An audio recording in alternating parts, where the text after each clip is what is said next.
Carja agus fáilte hig Sword Columcilla ar dús. You're welcome to Swords Historical Society's centre in the Old Carnegie Library in Swords. We've been here since 1988 and we've a collection of photographs and artefacts and a museum and genealogy centre. But the idea today is to add to our commemoration of the 1916 Rising.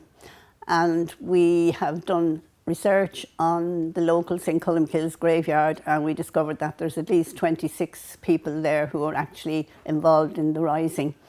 And we want to bring it up to date and make connections with the school. So I'm going to introduce you to Dr. James Bennett, who was the headmaster in the school. He worked there for over 40 years. And my personal opinion of Jim was that I've known a lot of teachers that were there that have come and gone, but he was very interested in local history, more swords than the swords people themselves, and he made sure all the lads knew all about the past, and he's done several projects with them. So I think he's no better man now to tell you a little bit more about the links with the school that we hope to bring in on the graveyard. Now, Bernadette has mentioned that there are over 20 people who were involved in 1916 buried in the graveyard in Swords. And we have to, while we wish to be inclusive, we obviously have to be selective as well. So we don't mean any offence if we concentrate on people who lived on the main street or its hinterland and or attended the Newborough Boys' School. That's the school of which I was proud to be principal when it became St. Columcille's BNS. And to link the 1916 era with the present, there's a plaque in our school since 1968. It was on the 50th anniversary of the death of one of the people involved, Rishtara Coleman. And the other link with that is that it was unveiled by Eamon de Valera Uachtaráin na Heron. Now, because we're looking at the links between past and present, we're going to look at the main street and what it was like for the people who lived there. We have some beautiful photographs. Bernadette has them here in the Historical Society. Well, this is a picture of Swords Main Street. We're going to show a couple of them here, and it's just to give an idea of, they were taken at the turn of the 20th century, and they give an idea of what Swords was like in 1916. That particular one, if you look straight down, you can see a house with a lot of trees on it, which belonged to people called Duffs, who were involved in the Rising. And this is from the top of the town. The one on the left-hand side belonged to people called Walshes, who were pump borers, and they were related to Colemans, which we'll be mentioning a lot later on. The thatched one on the right-hand side was Howard's the Butcher's. That's North Street, I don't know. Oh yes, well, on the corner we had Ryan's Forge, which were later belonged to Julia Weston and Thomasina, which we'll be talking about. Well, this is, I think, must be a very old photograph of Swords Castle, because all the old photographs we have in the collection, there was always a gap there beside the pub, which is gone now as well. You can see it there on that one. But those people coming out, you see the castle belonged to Cobbs of Newbridge House, and they would look like associates of the Cobbs. But that was a thatched house, and of course they were a regular thing in Swords. The pound was, of course, part of the castle domain. It was originally the pound where they took in stray animals, and you had to pay a fine for having them roaming around the street. Well, that, of course, as we knew it when we were growing up, was Pentoney's Mill. It was also belonged to the castle domain. It was a corn mill where people brought in their corn to be processed. But it was all knocked down in the 1970s, I think, and it's now the Castle Shopping Centre. This is an interesting one. It's a very old one of Taylor's The Star, and the one at the side that would be in the 1930s, because they were Fagans, they were saddle makers, and it was a kind of a place where all the old fellas used to go in and chat, and it was knocked down to make the Chapel Lane wider. And Taylors, it looks quite good there, because that's the original star which was burned by the Black and Tans. That's what that picture is about, and you can see that it's very new looking in the other one, because I think people got compensation afterwards when their places were burnt by the Black and Tans. Swords House, which for generations was the home of the Taylors of Swords, but the connection with 1916 is that the Coleman family worked there. There's a record on their headstone. They worked for the Taylor family in Swords House. This one is what we used to call the Gut. It was a little road. It's still there. It's McDonald's is on the corner of it now. It's a little road between the main street and the Malahide Road. The interesting one, the first one, was where Kit Moran, that we mentioned, who was in the Battle of Ashbourne, he lived there. And we talked about the different backgrounds of these people who were in the Rising. Kit's father was actually the RIC sergeant in Swords for a while, so that was where they lived. I found about 25 or 26 people buried there who are actually in the Rising. There are a few more that came to live in Swords and are buried that have interesting stories, so we'll mention them as well. And I think it's a nice way to remember them, Jim. It is what indeed. Do you think? It is indeed. Yeah. And we'd say we're linked, and we obviously have the church, we have the graveyard, the schools, and it's very nice. Now, it will also give us reasons why we may have to speak about some and not speak about everybody. Yes. But we will list everybody. And yes. Everybody will be listed, but we can't do the same level of detail on everybody. So we don't mean any offence by excluding anybody. That's right. Okay? That's right. So I think that should be our mission for this morning. Yeah. Where are we starting? Yeah, well, this one is the nearest, Jim, so maybe we'll go there first. It's a man called Heron who actually fought at the Battle of Ashbourne, and I only came across information on very recently by accident, and then I found out that the headstone was here. Very good. Now, is that early from the main street? They were from the main street, but not the ones you're thinking of, I think. I'm thinking of a hotel, yeah. No, I think they were farmers, and they lived on the main street as well. And I remember just an anecdote a long time ago when I interviewed old Joe Savage. He used to talk about somebody called the Wretch Early, who used to drive a pony and trap, and he used to keep beating the horse and saying, "You wretch." You're wretch, that's right. That's and I think that name. might have been another family. I'd say they were cousins of the other people, right. Okay. because I came across a photograph of this man, and he looked very well dressed and that, so I'd say they weren't, they could have been farmers as well, Okay, so that's our first one. Yeah, that's the first very one. Good. Very good. And as I said, I came across it by accident. None of the family live around Swords now, but we're in touch with them. Some guy emailed me to say that his grandfather came from Swords, and this man's son is still alive. He's 80 something, but they don't live around here at all, but they've been in touch, so they were delighted that we mentioned them, but he was one of the ones who fought in the Battle of Ashbourne.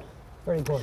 Yeah. And the headstone is so near the church. That's how you know they're old Swords the old family. The old family. To the church. Yeah. Very good. Yeah. Now, our next one, Bernie, is Taylors, I think. Am I right? Yeah, well, all the Taylors are buried. There are various headstones here up the top of the hill. So there were 3 of the Taylors in the Rising. So we'll talk about them now. We'll go up and have a look. The one that I see, what the name is very plain on, is Thomas Taylor. And he was the eldest of the Taylor family. And he seems to be very much in evidence in a lot of reports you see about the Rising. And then there was Joseph, who was... he's mentioned as well. He died young. I think he fought but they all fought at the Battle of Ashbourne. I think he died in his 20s. And then there was Christie, who was the man that used to run what we used to call the warehouse on Swords Main Street. So they're the 3 Taylors, and then as well as that, some of the daughters we were incumbent them on as well. I think they were all a very Republican family at the time. Indeed. No. And the pub was eventually burnt by the Black and Tans in 1922. So. Strong links. Now, Joseph Taylor has a family link with yourself, isn't that right? I saw in the witness statement where he called a pony a trap for your dad. That's right, yeah. James. Yeah, it was like as if they were going around telling everyone it was on. Making it up as they went along, yeah. Telling them that the Rising was on. The fact that the RIC barracks was next door. That's right. And that Mrs. Taylor's relations were so good with them. Yeah. That they warned her when the pub was going to be burned down. Yeah. That they actually gave her word, to get the lads out. Yeah, but to get back to 1916, I was reading those, you know, those old Irish Independents that they brought out that I collected. Oh yes, I have them. Yes. And there is one. It says on the Wednesday of the Rising that Thomas Ashe walked up, and he walked into the RIC barracks and held it up with that Dr. Hayes, and then eventually all the other guys appeared, and then they broke in and got into the post office next door as well. And then there's something in it said that there happened to be a horse-drawn bread van coming down the town, and they commandeered that, and took all the bread over and put it in their own car and went off down to Donabay. One we've come to, up to now we've been talking about people who are natives of the town, Bernadette. That's right. Arthur P. Agnew has a very interesting biography. Yes, he's not a native of the town, but he has a very interesting story to do with 1916, and you can see his family have a beautiful wreath there on the grave. But Arthur Agnew came over from Liverpool to fight in the GPO, or in Dublin, in 1916, and he was one of the people who lodged in Kimmage on land belonged to Count Plunkett, and they became known as the Kimmage Garrison. So he fought in the GPO, and he ended up then, like a lot more of the guys, in Frongok camp. And just to tell you how he came to be in Swords, he became very friendly with the Kellys that I mentioned before, Peter Kelly and Jack Kelly in particular, from the Rathpeel Road. So eventually he went back to, I think the family were from Belfast originally. He got married in Belfast, and then in the 1940s he came and settled in Swords because he knew the Kellys. Right. And the first thing he did, I'm not sure where they lived. They did end up living in Seatown Villas, but I'm not sure where they lived before. But he did run the post office down on North Street at one stage, and he was I remember when I was a child, he was very active, like Paddy Gerard is in the church now. He was very active around the church, doing things in the church, and very nice, quiet kind of man. So that was Arthur Agnew, and we're delighted they all settled here. His family are still around, and some of them are fairly well known. As you could recognise the name. His son Arthur, who only died early this year, was a beautiful singer, tenor. He had won the Feis Ceoil a couple of times, and he used to sing in the choir here in the church. And when I was a child, Arthur was big, and we used to have the 40 hours celebration every year, and Miss Bell, who was the teacher, she always got very worried if Art didn't turn up to sing the song. He was the main man. Or to sing the song, yes. So then, of course, his son David now is quite famous as a musician, and he's well known. Married to Twink, isn't that Married right? to Twink, that's right. And the daughter Chloe. So she couldn't miss it. Chloe, yeah, I was talking to Chloe at the launch of one of the things earlier on, and I said to her, you know, you have it on both sides, you know. So she, nice girl. So I said, I remember your grandfather singing in the choir, so she was very interested, you know. So that's who Arthur Agnew is. Now, up to now, Bernadette, we've looked at men. So I think it's very important in terms of balance. Oh yes, that we see the role, like the coming on, and the women had in the rising. So we've now come to a Weston grave. Yeah, well, this is the grave of Thomasina Linders, who was a Weston, and her sister Mary Julia Weston. Yeah, we were just saying that Thomasina Linders. Well, she was a Weston. Linders is an unusual name as well. I think they came in at one stage, if I'm not making a mistake, they came to live on Lambay Island.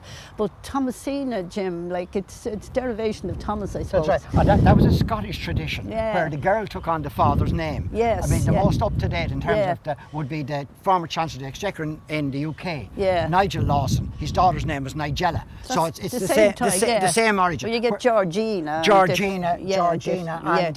and Patrice. Henrietta. Patrice, yes, where the father's name, where there was a feminized version of the father's name. Yeah. It's interesting. Now, if you were like me and you went to school in the 1940s and 50s in Swords, you would have bought your sweets at the little sweet shop at the corner of the Seatown Lane. Gobstoppers and things. And got all these, honeybee and etc. And like little did we know at the time that these two old ladies, like that looked as if butter wouldn't melt in their mouth, were there with the shop. But I had looked up, like they were very active in coming them on, and Oh, they like if to read their witness statement and that they were, and then of course they were. Their brother was Charles Weston, who was one of the leaders over at the Battle of Ashbourne as well. So they're not really from Swords. They're from Turvey. So I think they were baptised in. Donabate, they would have been in Donabate parish, and they're linked up then with another family that's prominent. Their mother was a McAllister. So if you look at a lot of these people that were in the 1916 rising around here, they all seem to be connected with each other. And intermarried, yes, you know. So as I said, Mary Julia and Thomasina, as I said, I remember these two little old ladies, little benign ladies like that, and like to read what they did, you wouldn't think they had it in them, but they did their bit for the freedom of Ireland. And I suppose bringing that up to date as well. Yeah. Charlie Weston, the independent That's reporter, right. would be related. They'd be his grandnants. Grandants, that's right, that's related. Yeah. So that's very interesting because it's very important in terms of balance that we include the women when we're talking about this. That's right, yeah. And then before how they came to have that shop, it belonged to, when I was very small, there was an old lady called Mary Ryan owned it, and the Ryans were there for generations. And I think, I'm not sure, I didn't get a chance to finish researching how they were related, but the thing about eventually Paddy Weston, who's Charlie's father now, that you mentioned, he eventually owned it. It was left to him, and I looked up his baptism, and Mary Ryan was his godmother. Right. So I think that this is the connection. But they owned that shop there for generations, and they also owned the local forge. Ryan's Forge was at the corner there. So they're quite a historic family, even though we wouldn't call them old Swords. Names of Swords. But I'd say because they were so long down in the shop, they probably bought the grave here, and that's how they're there. So we're delighted to have them here. It's lovely. Yeah. It's lovely to recognise and to get in terms of balance. Exactly. Beautiful. Yeah. Now, just as we're leaving, Bernadette, this section of the graveyard, I know there are a few people that are very close to you that you want to mention. Yeah. Ailbhe Monachain in particular is a person very close to your heart. Well, Mr. Monachain as well. Yeah, Ailbhe Monachain, and I only found out, I didn't know he was buried here. Tá sé curran seo Ailbhe Monachain as Béal Ferste, ag bhí sé mar ide Alan in Son Gorham School of Sword Columkilla Nur be Misha. Well, it's all good. Okay, well, Misha can't gael. Yeah, it's his man called Ailbhe Monachain, or Alfie Monahan. He came from Belfast, and he was very, very active in Republican places. He was active down in Galway all the time, second in command to Liam Mellows, and he has a witness statement which is worth reading. He ended up like between Hoffman and Tron not going to jail. It says he went on the run and he changed his name, and he seems to have been going all over Ireland doing things for the IRA and that. But eventually, in how we knew him here in the 1950s, he came to teach. Sorry about that. He came to teach art in the local technical school. We were there, but we always called him Mr. Monahan. But he was Ailbhe, and he was an artist. He was not a graphic artist. Didn't have those then. I think that's only on computers, isn't it? But he was a wonderful artist, and he used to write children's books on Gaeilge, and he worked with Brian O'Higgins. You might remember when you were young, all these lovely Christmas cards we used to get with all the Irish book of designs. And Brian O'Higgins was also a veteran of 1916, Cavan man, but Ailbhe Monachain worked with him. Eventually, he another thing I found out lately, he was also on the committee that erected the monument over in Ashbourne. He was on the committee. Sean T. O'Kelly. Yes, he was a member of that committee as well. And he ended up living in Swords over on the Rathfield Road, and we knew him, and he used to come in every week to teach us art, and he was always us Gaeilge, and he was wonderful. He used to teach us a lot of general knowledge as well when we'd be painting and whatever we got up to. But he was a lovely man. Right, Bernadette, we've come to the Kelly grave now. Yeah. O'Kelly. O'Kelly, yeah. Yeah. Father O'Kelly, August Jack Kelly, who was known as the Dodger. There were two brothers from the Rathfield Road, and their families are still around. I went to school with one of the daughters. But Father was a lieutenant, I think he called himself, at the Battle of Ashbourne. And Father was, he always used his name as Gaeilge. Now the other brother, Jack, who was known as the Dodger, he was one of the ones that was sent into town. We know the story of the rising here, that the 20 of the men were sent into Dublin to fight. That's right, into the GPO first. And then sent on to the Mendicity. But he was one of the ones that was kept in the GPO because he was a huge, big, tall fella, I believe. They wanted somebody to break holes in walls and be able to dig as well. Make their way down to Henry Street as they did. So that's Jack the Dodger, and he, as I mentioned before, he's the man that Arthur Agnew got to know and consequently came to live in Swords. So that's the Pather. And then Pather eventually, the thing about these people who are they're very sad, if you read it up, Pather was a civil servant and he lost his job because he'd been in the rising, and which happened to a lot more of them. But a long time, eventually he was reinstated, I think. But I remember him like an elderly man when I was a child. As I said, I went to school with his daughter. But there are two more now who are very prominent in 1916. Yeah. And they would have gone to school here in Swords. That's right. Well, I can link up that because both Jack and Pather won what was called colloquially the fee. It was a kind of a scholarship scheme. That's right. The correct name for it was an exhibition. Yeah. The older of the two lads won it in 1901 and the other boy won it in 1910. Yeah. Now, if he won the fee in 1910, I was still in primary school, or the end of primary school. Now, they went to school longer, so he might have been 14 or 15. He was a very, very young man. Yes. To be involved in the Rising in 1916. Yeah, but they did go to school longer because do you remember when we found the old roll books, they had some classes where they used to go in on Saturdays and some of them were 15 and 16 years. Isn't that right? That's right. There was a 7th and an 8th class. And you see, because there was no post-primary schools. That's right. There was and the other thing was, you had to be careful the year of the fee. Because there were only 3 fees. So you stayed it as long as you gave yourself a chance of winning it. So one year might be very bright. So you stayed the following.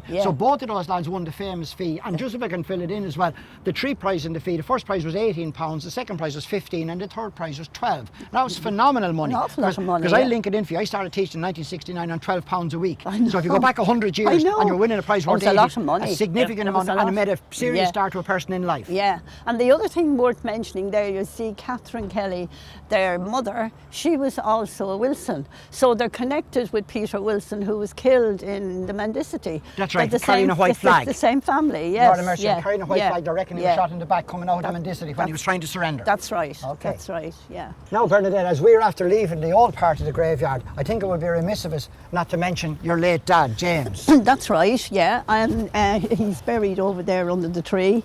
And with the Marxes, and my mother is buried down here, and that's a funny family story that we won't go into now, but she didn't want to be buried with the Marxes or something. All right, okay, that is fair enough, everyone to their own. No, they weren't, it was just something that happened over a grave, and I make it funny, you know me, but yes, my father, and he was I don't know, I've never had a conversation with him. Unfortunately, I was only 6 months old when he died.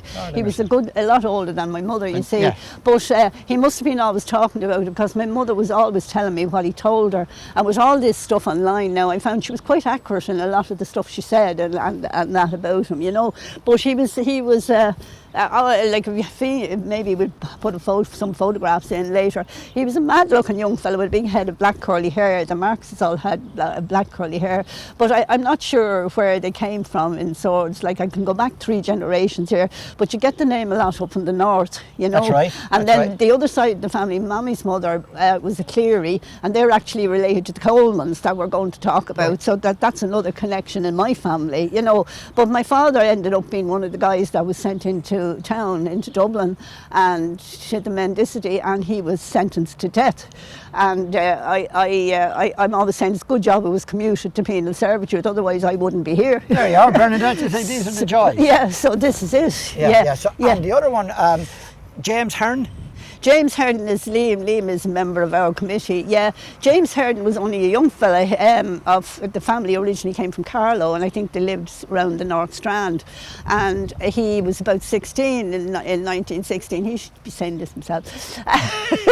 And there is a picture. Liam always says there's a picture. If you ever saw that film Mish Era, and you can see O'Connell Street and this young fella running across to the GPO, and he says the feeling it might have been his father, because this is what. But he eventually he ended up in Frongok and Ballykinler and all these places. But why he's buried here in Swords is his wife was Stacia Howard, whose mother, I think, was a lawless. So that's the connection again. So back again to the connection. You know, so there was all this connection. So that's how James Heron came to be buried here. And just the two, Bernadette, because both of them are prize winners of this famous fee as well, that we should mention again. That's right. Christopher Morn. Yes. And Christopher Nugent. Now, Christopher Morn wasn't known as Christopher. He was known as Kit, isn't that right? Yeah, or Fooster. Or Fooster. Oh, lovely Fooster, name. yeah. We're now down at Richard of Coleman, the Coleman grave. Now, I think you want to say something about Richard first. Yeah, well, this is the old Coleman grave.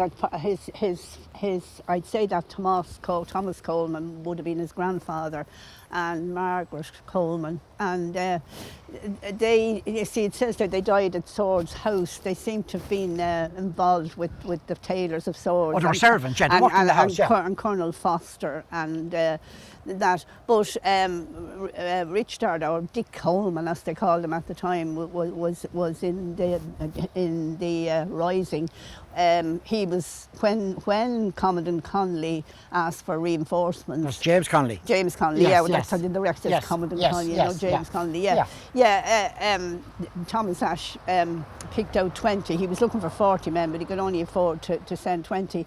And Richard Coleman was the leader of these guys who went into town. So I believe my father was included. They walked from Knocksedan in through Dublin, in through Fairview and down O'Connell Street and into the GPO. And then Richard Coleman, and I don't know, 5 of them I think ended up going to the Mendicity, and others were kept elsewhere around. As I said, the Kelly guy that was breaking down walls, the big fella. But Coleman, they all ended up in Lewis prison. Most of the guys, now the records seem to show that most of the guys that were in Ashbourne ended up in Frongok, but my father, it was in Lewis prison, and Coleman and De Valere and a lot of them were all there, and Thomas Ashe, because I think they were in town. I think they were caught first, and that they were court-martialed and that, and as I said, sentenced to death, but it was commuted to penal servitude. But and as I said, the guys from Ashbourne weren't they were let out after a few months, a lot of them. But my father didn't come home with a lot of these, and probably Coleman, till June 1917. And the thing about my own father now, just to talk, why I keep Coleman's, because somewhere along my granny on my mother's side was a Cleary, and there's some connection between the Clearys and the Colemans. Okay. And they were all, I suppose, it was the same in every town. People didn't move around so much. Probably were all related to each other. But Richard Coleman, when he came home, he became he was involved again, and he was on the run, and he was arrested again, and then he ended up in a prison called Usk in North Wales, and in 1918, that's right, yeah. Conditions were horrific there. Terrible. He got pneumonia and he died. Now there is another big Coleman grave, all written on Gaeilge up further, and it's mentioned that Richard's brother, called Philip or Phelim, and he was also involved in the rising, and he died at 24 years of age. I think he was in some kind of an explosion or something as well, but he died young, but he's buried there as well. Phelim Coleman, he would be buried. But this Richard is not buried here. You can see the little plaque there, that his nephew, who was also Richard, he was very devoted to all this. He used to come out to me, and he's only a couple of years dead, but I'm still in touch with his daughter, like she comes out. But he put that plaque there just to remind people that he was in, because a lot of people thought he was buried in Swords, that he's in the Republican plot in Glasnevin. Yeah, well, and you have a connection with the school as well. I can fill out a bit there. Yeah. Richard's dad, John, was a monitor. Yes. Now, a monitor was an untrained teacher before teachers went into training colleges. Yeah. And there would have been a bit of class distinction. The monitors always got hardship from the inspectors rather than the trained teachers. Yeah. And Richard he went to be a priest, he went to be a Christian brother and so on. Right, but when his nephew called to see me, there's a very fine plaque outside our staff room, and I asked about the provenance of it, and what he explained to me was that the family didn't want it outside in case it was vandalised. And it was erected in 1968 on the 50th anniversary of his uncle's death by Eamon de Valera. Mr. de Valera came here to Mass, an elderly man at the time, didn't want any publicity, and went up then and unveiled the plaque. Yeah. And I met Richard on a number of occasions. Yeah. Lovely man. Lovely man. Yes. And his daughter as well. Very Kira. Kira, lovely. And got great detail, insights into the person, not as a military man, but as a person. Lovely man. And I mean, it was said of the family, because, and Richard was saying, that the Colemans were small but numerous. That's right. That they were all small in stature, and there's a lot of them in it. So it's lovely to recognise one of the leaders of the rise. No, Bernie, that was a very, very interesting morning. Yes, it was, wasn't it, Jim? Yeah. Well, of course, as you know, I grew up listening to all these names and all these people, so it's nice to kind of put a face on them, so to speak, and let people know a little bit more about them. But there are, as I said in the beginning, we found at least 26 people, I think, who are buried here. So we couldn't be going around all day. But we intend to put them on a scroll. Isn't that right? We're going to recognise everybody. The names will all be scrolled. Yeah, there's names like Stafford and like there's a lot of them around the town still, and different names like that. So I think we've done our best to honour these men.